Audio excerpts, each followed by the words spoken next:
What, Poppy? You want me to check out the Hyperion controller by NYXI? Well, that sounds like a good idea.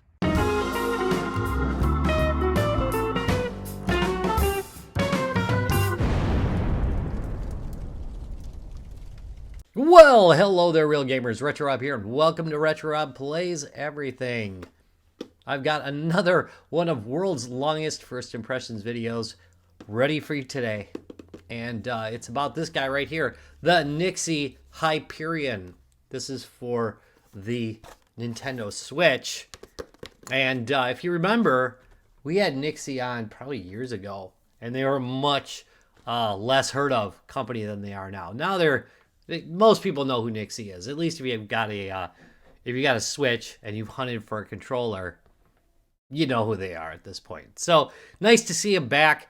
We're gonna take a look, as we always do, at the box. But first, I think what I'm gonna do is I'm gonna go through the features of this joystick.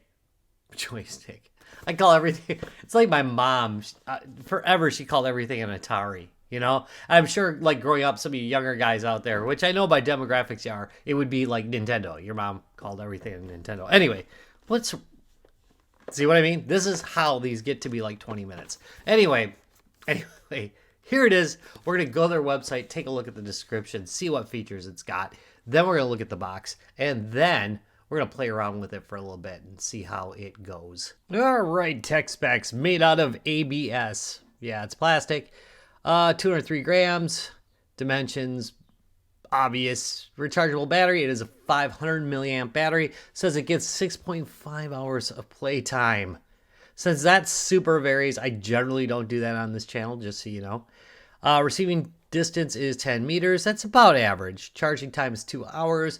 Connects through Bluetooth. That's pretty obvious too. And you can wire it. So that's pretty cool. Key features. Just a pause. I'm like, oh, wow. Upgrade. Okay, so this is a Hall effect joystick, which means no drifting. That uses magnets basically to determine location. That I think should be standard on all controllers now. It just should be. Of course, it's not in the Nintendo world, so just so you know. And lower end controllers don't seem to have that very often either. Perfect ergonomic grip feel. Easy long time gaming. Okay. At the first time I read this, I thought it said gamers relax memory function. That would have been nice. But gamers reflex memory function, your personal advantage. We'll look into that. Replaceable metal ring thumbsticks. And that means you can change them out, which is nice. And then you got the breathing RGB lights and programmable back buttons, which are another thing that I think should be standard on all controllers these days, but still oddly isn't. It does have a gyroscope. That also is a feature lacking in some controllers, but this one has it. It does have turbo buttons, and it does have a rumble function, which we'll test a little bit. And then wake up and screenshot function. That's kind of typical for these. And it says it comes with a joypad and a 2x. Whatever. A frame. Oh, yeah, I get it, because it's a right and a left. I gotcha. USB charging cable, and then a manual. Okay, and then the other thing I want to show you is this. Come on, change over. Yeah, there. Oh, look at it in green. Just look at it in green. I should have told him what color I wanted. Oh, look at how pretty that is. All right, I'm over it. Let's go open up the box. Look at that. It's the front of the box. Hyperion wireless controller for NES, Lite, and OLED. Also works on the PC by my understanding. You'd be very surprised, but on the back is the back of the box. I know, crazy. Anyway, cool game atmosphere. 8-color RGB fiber optic light bar provides you with a cool gaming atmosphere. Comfort joystick, high precision 3D joystick. That's right, it's not in 2D, it's in 3D. Also has vibration, See that? Faster operation and free your hands. 2 advanced gaming buttons, and it has a comfortable feel because of its ergonomic design. Ergonomic. It's ergonomic design. If you're interested, the sides are just, you know, basically the controller. But good packaging. Looks nice. Would look nice on a shelf, perhaps at Best Buy or something. Alrighty then. What is in the box? I'm gonna guess a controller. Oh, I'm so sorry. Okay, here we go. USB-C to USB-A cable. It's not bad. It's decent plastic. It's not amazing, but it's not made out of tinfoil or anything. So that's good. Center section for the controller. NYXI. Oh, wait. Yeah. There we go. We've got a full color manual. It's one of those fold out dealies. That's nice. And then, voila. We've got the controller itself. It's somewhat light. The buttons are okay. I like the clickiness. I like the A, B, X, Y. The triggers aren't terrible. The plastic's kind of soft. I kind of wish these were rubberized, but they're not. But they are a soft plastic. And then it looks like we got a home. And there's the picture button, and then I believe these are program buttons, but we'll find that out pretty soon. Very kindly, we have these bottom trigger buttons, which I always like. I think every controller should have them. Looks like it's got the top buttons if you want to use these like this, if you're crazy. So they can be used like normal Joy-Cons, which is kind of nice. The throw on these feels pretty good. That I like a lot. Yeah, it's more of a first-person shooter feel than the Joy-Cons provide. All right. So we'll snap this guy together. Then we will charge it up and give it a whirl. All right, and here it is connected, looking good. I think it looks really nice. It adds a bit of grip to your Switch. There's a little bit of, you see that? It's just a little bit of give, but it adds a lot of gription to the Switch when it's connected to it, which I think is really pretty nice. Not a lot of weight though. So these are pretty light, so they don't add a lot of weight. They don't feel particularly cheap. They're not like, it's not like super high quality plastic, but it doesn't feel chintzy. Anyway, if you would like to change the colors, you got to do this, by the way, per side.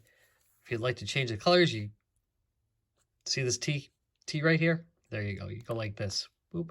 And there we go. I've changed. You have to make the noise, the boop noise.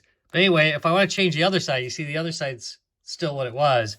You do have to do the exact same thing. So I'd have to hit the T and this at the same time. And notice what I'm doing. I'm just kind of going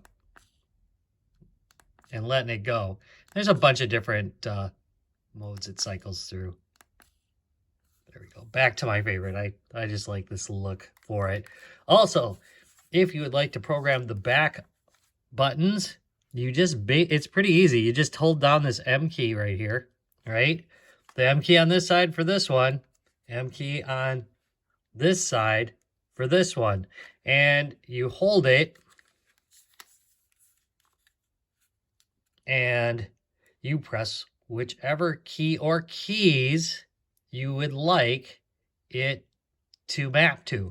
And you can do multiple keys, by the way. So if I wanted this flipper to be A and B, I could just do both of these. And then it programmed it. If I want to clear that, you just hold the home for 10 seconds and it will clear it all. It'll also continue to work on the screen, which is, you know, is what it is. Anyway, there it goes. It was programmed, and I cleared the program. If you'd like to release these from the Switch, it has these very convenient buttons. They're big enough. Thank you for that. And it just releases. What I'm going to do is I'm going to go put these back into that little centerpiece. And now my voice is way off into the distance. Sorry about that. Anyway, I'm going to go put it back in here there we go, in here, so that we can test out a couple of games with it. And you can play along. Otherwise, you can't do that because there's too much light in there and it looks awful. There we go. Yeah, because like this scene's going so well. Anyway, there we go. Also, look at how textured this wall is. The guy that built this house used to keep a safe and a bunch of guns and stuff in this corner. And they made like a mess on this wall. Anyway, enough explaining the wall. Let's try this guy out. All right, here we have Debris Infinity, which is a dual stick shooter. And these are great for testing Choose your game mode. Normal mode. how well the analog sticks are working. And Ready? what I'm looking for is Engage. accuracy, which is, oh, come on, Rob, which is a problem with Joy-Cons. They just are jumpy as heck, and I think what you're going to find is, look at, this is really pretty good. Other thing I'm checking out is this does have a vibration function, and that seems to be absolutely fine.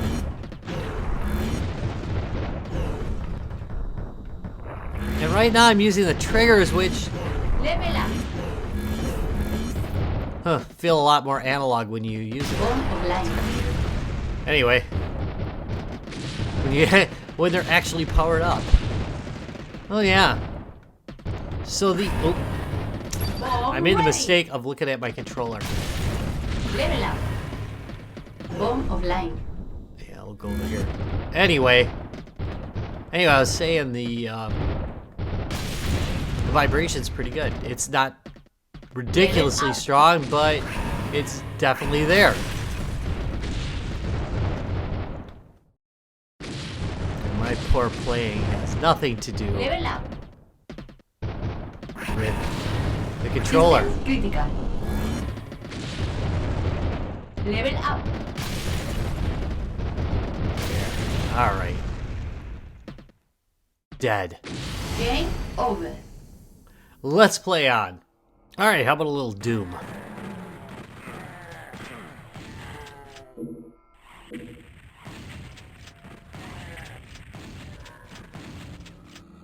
Okay, so I'm going to demonstrate one thing here. Gyroscope does work. There we go. If you're trying to control a first-person shooter that supports it, you should absolutely, positively turn it the heck off. Because it will make you miserable. But, you know, all in all...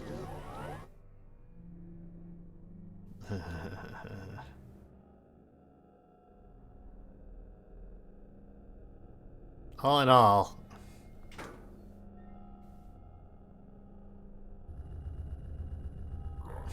all in all, it's fine. It works really well. Definitely better than trying to use Joy-Cons for this. And remember, you can attach these to your Switch. Therefore, you have at least a reasonable first-person shooter controller, which obviously, again, Joy-Cons are utterly useless for. Where are you? Where are you? There we go. By the way, I've got another video specifically on this game elsewhere on the channel. So I'm not going to bother going much further, but know that these controls work just fine, even if you want to do it this way. Just a little bit of Astro here, and the idea is to test out the D-pad. Make sure everything is good there. It's somewhat flat. So if you like a D-pad that's flat and doesn't have any mush to it, you'll like this one. I prefer a little bit more of... come on. I prefer a little bit more of an edge to the D-pad. Meaning, like, if you look at this... See right here? I prefer it to come up just a little bit more. But, again, that's all personal choice stuff, you know?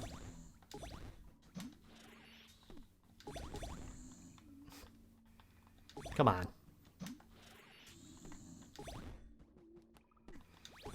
Thankfully... Oh, I gotta do it fast.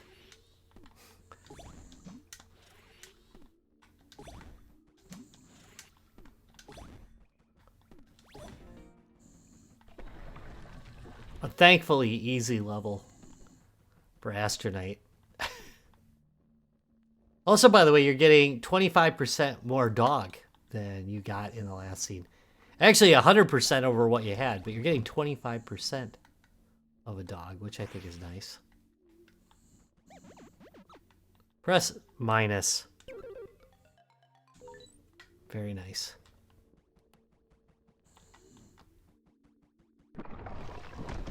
Now I'm locked up. Uh-oh. This is trouble. I'm sweating in your spacesuit.